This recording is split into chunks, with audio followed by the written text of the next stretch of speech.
Self-improvement, a term that has definitely spiked in popularity over the past few years, thanks to people like Ryan Holiday, Andrew Tate, Hamza Ahmed, and this guy who I swear bro was all over the internet just a few years ago.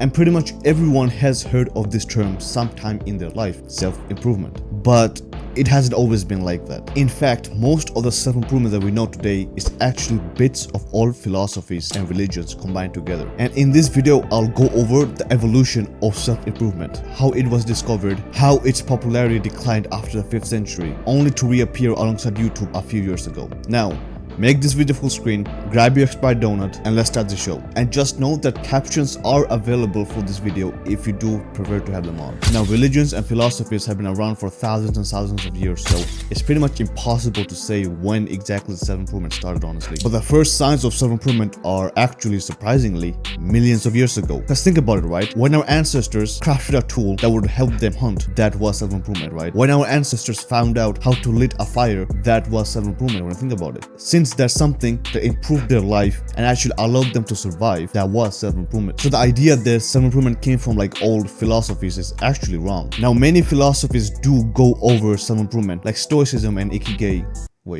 Ikigai. And most of what we call self-improvement today was already practiced by all philosophers thousands of years ago. For example, Marcus Aurelius, Aristotle, and even biblical characters like Jesus Christ. But as far as we know, self-improvement has definitely not been as popular as it is right now. Since most people couldn't read or write a few generations ago, and since most people had a fixed mindset instead of a growth mindset back in the day. But that all changed when things like movies and TV shows became more popular. Since people could actually see the main character and their favorite characters improving themselves and beating the main boss or whatever. And thanks to social media, people got introduced to these characters. But it begs the question though, what's the purpose behind self-improvement? I mean, why can't we all just accept ourselves as we are and just move on with life? Why change? Well, I think it's summarized very well by this one quote. Humans are never satisfied till they face death. Unlike animals, for us humans, as soon as our basic needs are met, food, water or shelter, we are always looking for more. We start looking for pleasure, health, wealth, power, family, purpose, God, whatever it might be. We're always searching for the something else. This is why the entrepreneur who has a dead-end job wants to start a business, or the poor football player who wants to go pro and make a bunch of money for his family. And that's exactly why I started this YouTube channel, for example. Of course, I'm probably not gonna die if this YouTube channel doesn't become successful, but once you know that you can indeed improve yourself, there's no going back. Because self-improvement is literally something that's carved into our DNA. Because back in the day, we always needed to adapt and improve in order to survive. And even after we got everything we needed, we were always looking for the next thing.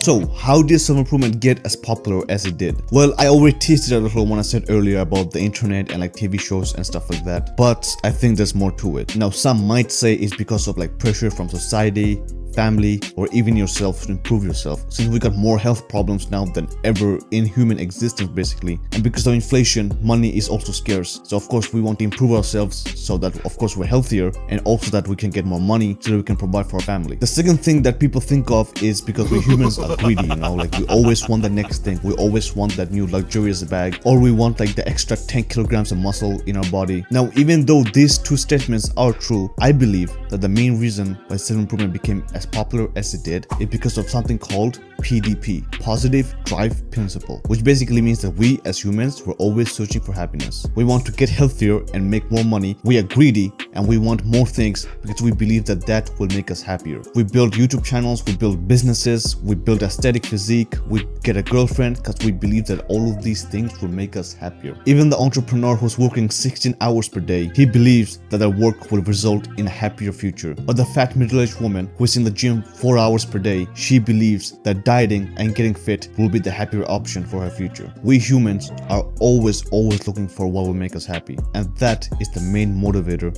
behind self-improvement.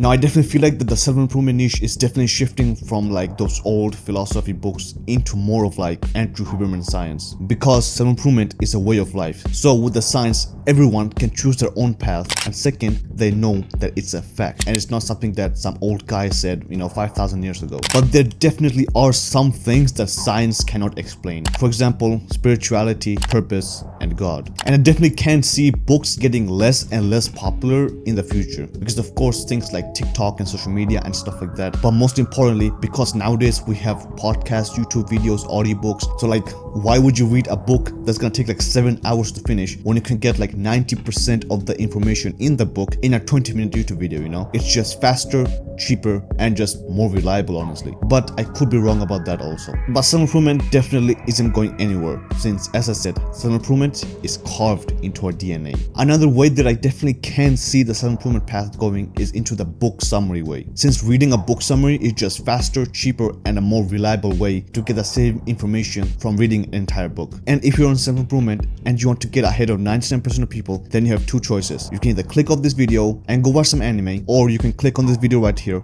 and get ahead of 99% of people. And always remember to delay gratification for your future self.